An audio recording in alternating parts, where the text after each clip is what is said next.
So glad you're here today. If you are new to my channel, my name is Angela and I am the Inquisitive Farmwife. So I have been needing to get some canned beans on my shelf, and it was perfect timing when Jenny approached me and asked if I wanted to be a part of the Plan to Can collaboration.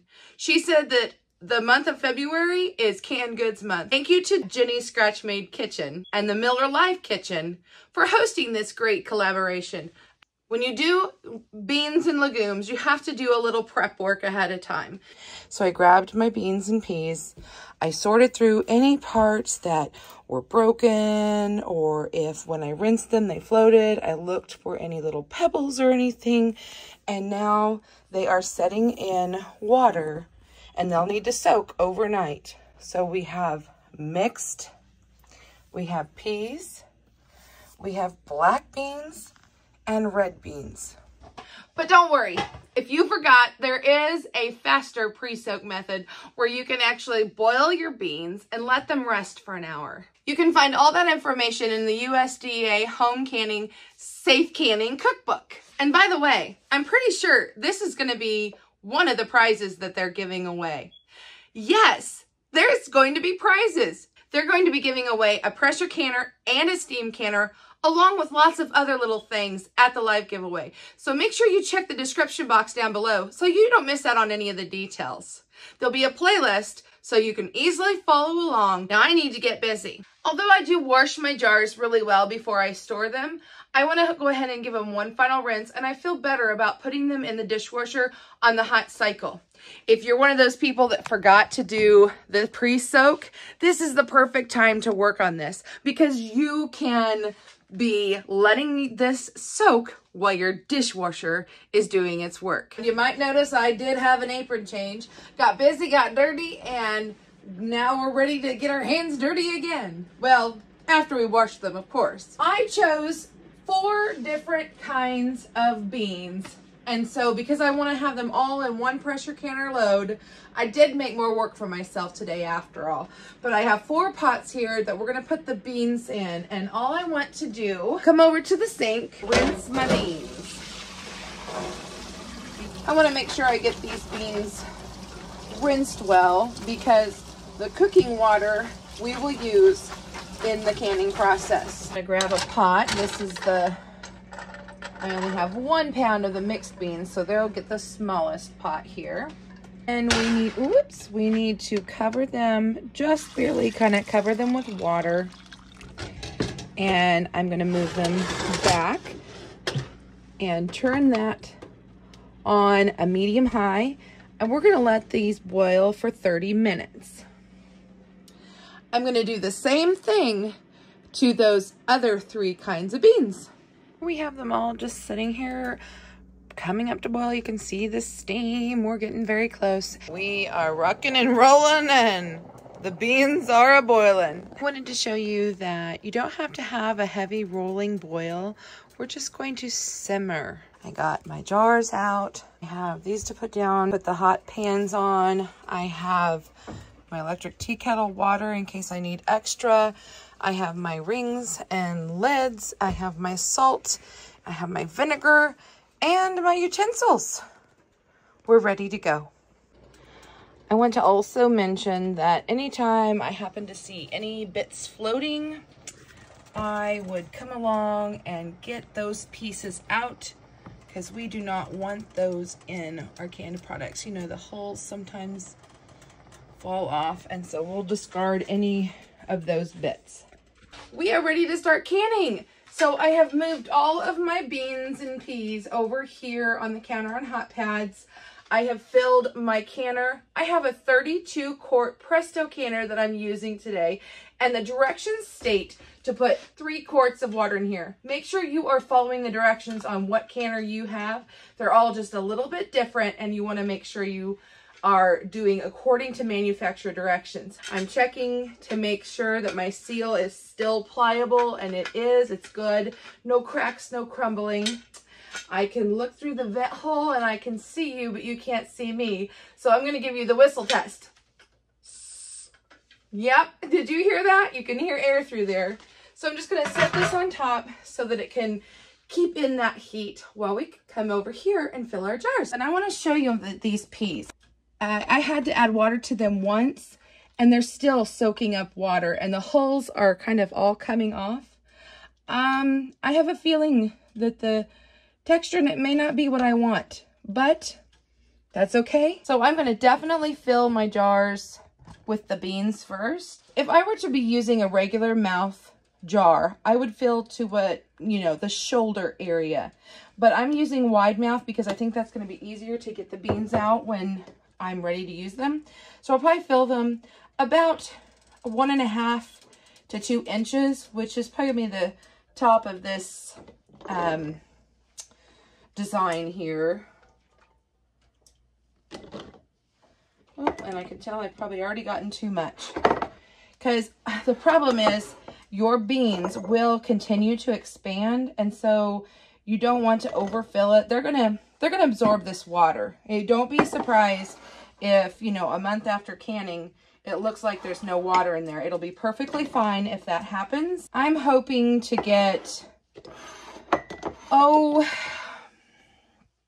at least 5 or 6 jars, and I don't think that's going to be a problem. But I do have another canner. If we end up making more than this, no problem.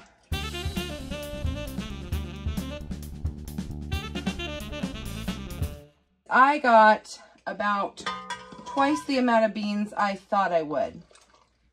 Beans really will expand, and that is the one thing that I find when I find recipes.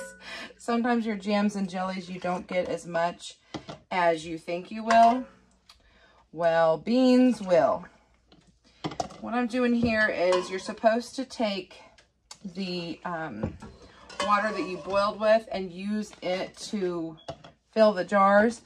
I don't know that I'm going to have enough. Just going to kind of divide this water out, and we'll have to top it off with some hot water. Before I do that, I want to go ahead and get 1/2 teaspoon in each of these jars of salt, because we do like canning with salt in this family. And I'm going to go ahead and debubble. I know we're going to have to add water, but let's go ahead and debubble this. And we're just going to take our boiling water. I've got my boiling tea kettle. And we're going to fill that up to the 1-inch mark.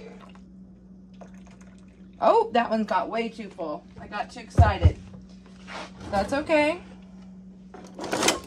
We can remove that, but I'm going to go ahead and make sure that we're on the 1-inch mark on the rest. And this little tool, you can buy kits that have your grabbers and all the things.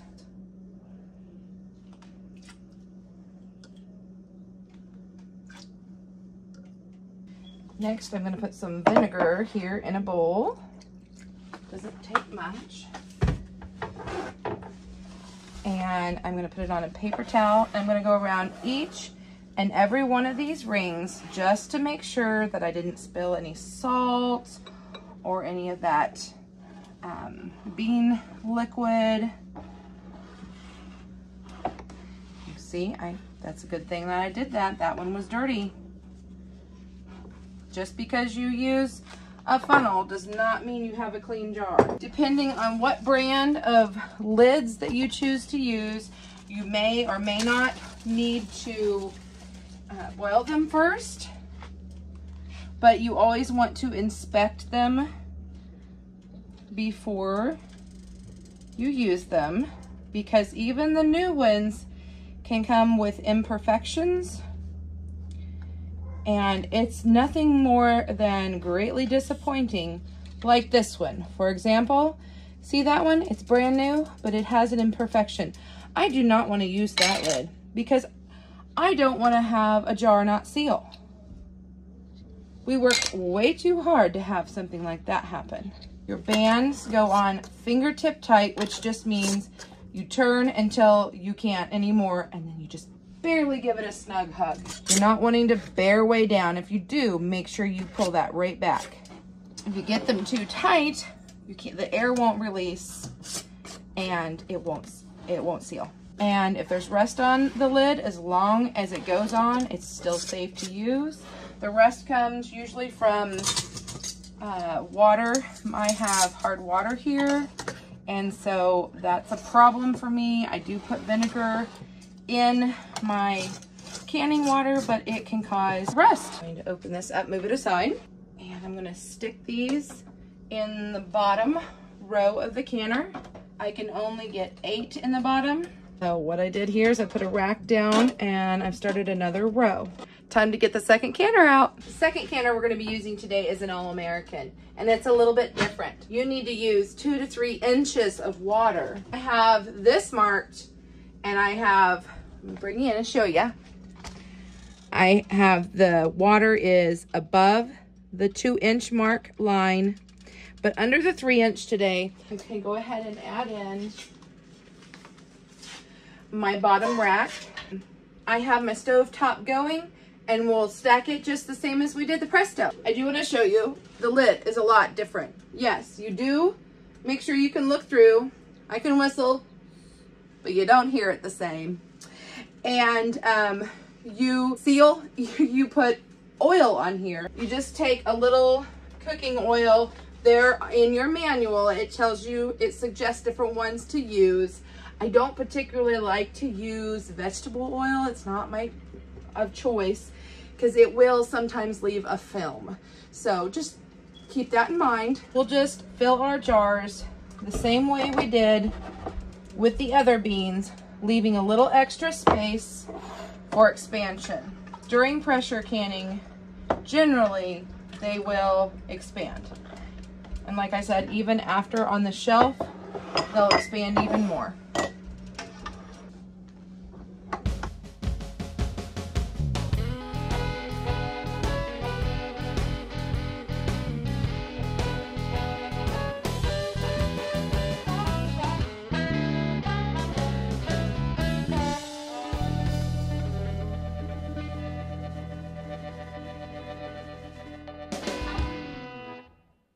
Finally, time to do the peas. Grabbed a few more jars. Make sure we're good and clean.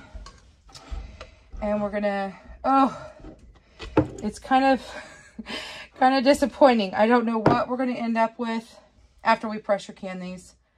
I really don't, but we're gonna give it a go. We've got the canners going anyway. Why not experiment, right? Pour this splash of vinegar in here, and I'll show you how to shut the lid. So on the Presto, there are arrows. Can you see that arrow? And then there's an arrow here, and you twist it and you lock it on. And now I can turn on this canner. We'll vent that. Now we'll come over here. I also want to put a splash of vinegar in this water. Now I'll add my second layer.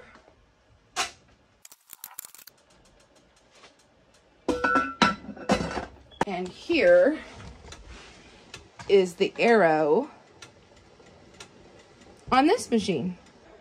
Next, what I need to do is make sure everything's locked in, and I want to try to get even all the way around. We go opposites to put these on, and I'm just going to kind of gently do it.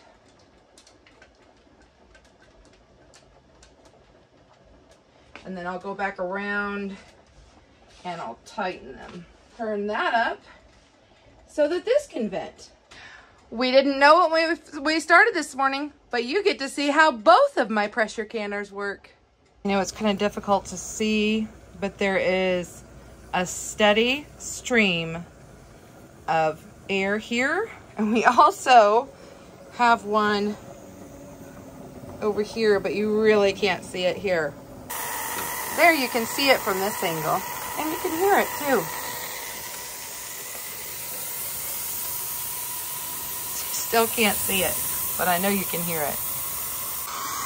And here's another indicator. If you wonder, when this pops up, you know that it's got pressure. And this needs to release for 10 minutes. My timer just went off, so I want to show you. This canner here uses this kind of gauge. And we will put it on the 10 pound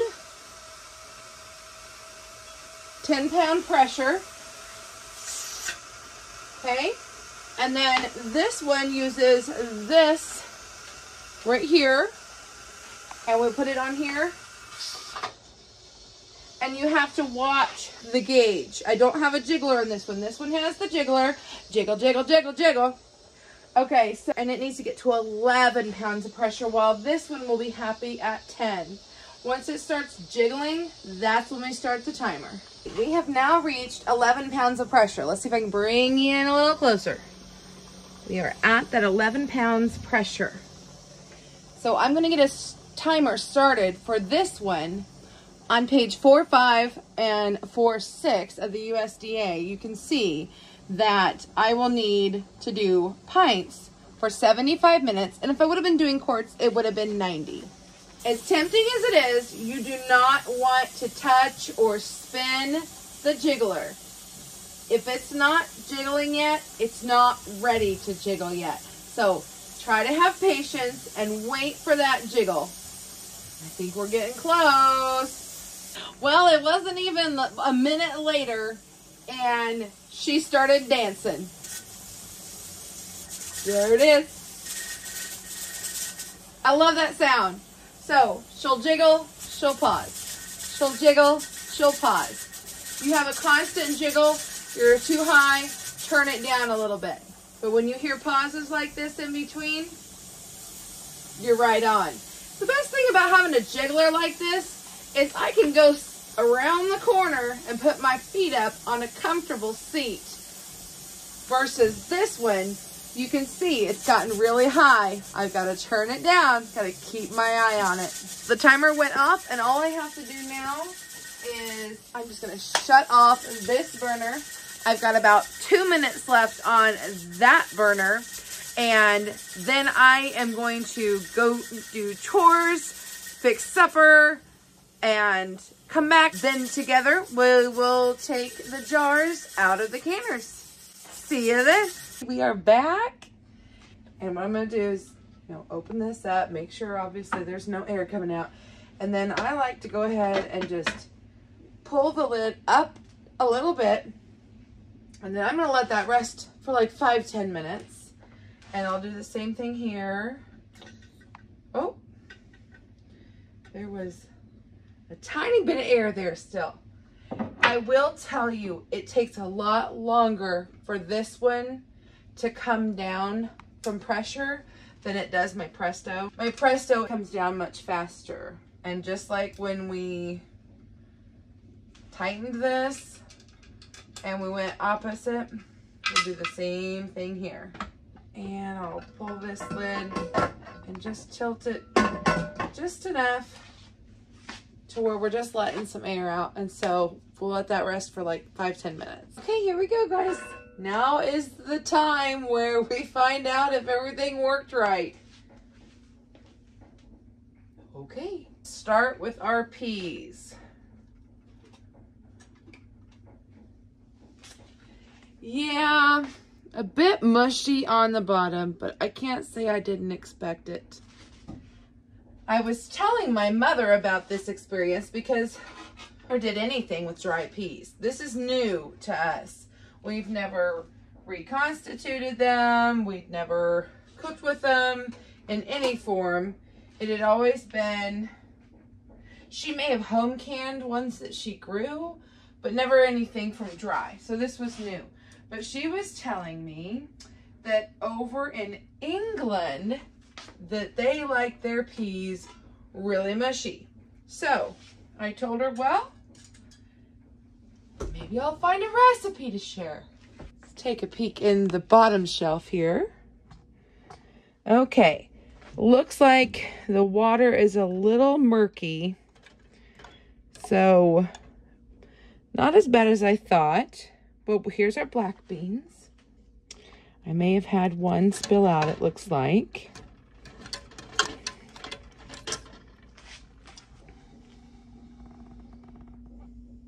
I don't think we talked about this earlier, but while I finished emptying the canner, I thought I'd tell you that today was just a basic canning beans video. However, in the National Center for Home Preservation book that I was using, I noticed that there is alternatives that you can use. There is a molasses sauce and a tomato sauce that you can make. You can actually make baked beans. So there is certainly more creativity that I can do with beans in the future. Now I will take this pot over to the sink and I'll drain the water out because I don't want to leave this vinegar water in my pot overnight or anything. I like to rinse it all out the day that I do the canning. I went ahead and moved this canner over here. Let's see what's inside. This is our mixed beans.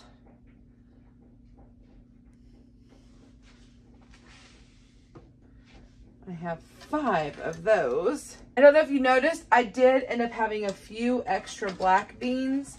And so I did put a few black beans on top because I was short. There was room in these jars. So that worked out. Oh, did you hear that? Now that's worth dancing for. I love it when they pop. Music to a canner's ears. So these red beans, it looks like they kind of busted open a bit at the bottom. I'm afraid they're probably going to be a bit on the soft side, but that's okay. Put these back. You know what? If you put things back right away, you won't regret it. But if you leave it out and have a mess for later, you will. So let me show you this. That water came out perfectly clear. No siphoning. This was great fun. We ended up with more than we thought. We worked through how to deal with it. If you don't have a second canner, you just would have ran a second run. All is well. We'll come back tomorrow and see if they all sealed. Friends, it's the next day. I'm back downstairs to come check and see if everything's sealed, put away our canners, clean up the area because your canning isn't done until the jars are on the shelf. Taking half of the canned goods, moved into the other side of the sink. In the sink, I have warm soapy water, warm water with vinegar. That's not necessary. I just do it because we have hard water here and some of the jars really are showing it. I also have just a bath towel to lay them out to dry on.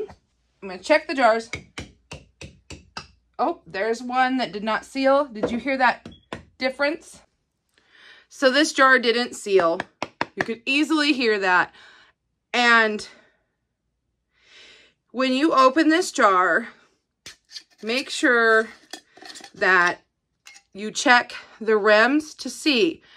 This one looks like it probably just splattered up and some of the stuff got on the rim of the jar, because I'm looking for any sort of imperfection that I may have missed in the lid or on the jar.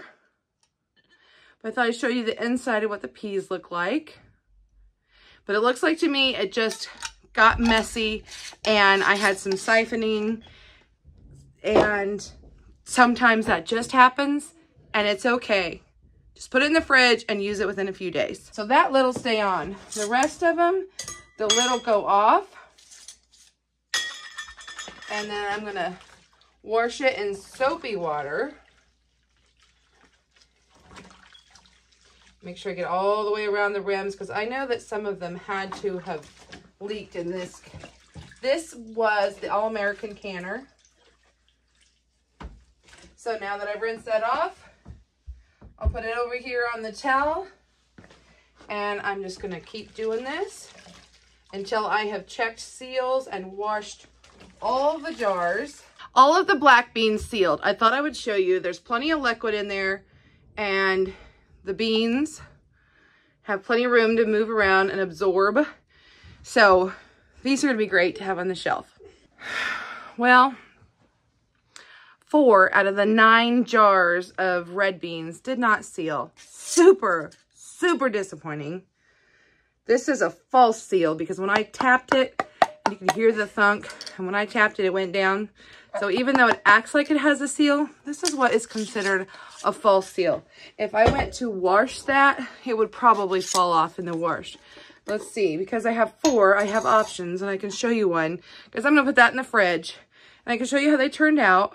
They actually still have some liquid. They've held their shape pretty good. I don't want to stick my hand in there right now, but looks like we'll be having chili this week. I don't think the boys will mind. And finally, the mixed beans, which you can see have a few black beans in with them that I topped it off with. They all sealed. They are solid like the peas. And so this will be nice because I think after the others not sealing, we're going to be beaned out for a while. I'm going to let these dry, and I'm going to make sure that I label them before I put them on the shelf. I have got to get to chores. My day got away from me, and I will be back behind the scenes, and I will label them with what they are, the date, and get them on my shelf. I hope you enjoyed being in the kitchen with me and canning today and learning all about how to do beans in the pressure canner at home safely. Guys, I love doing this kind of stuff, and I would love for you to join me on all the journeys that we go through here at the farm. Bye for now. Until next time.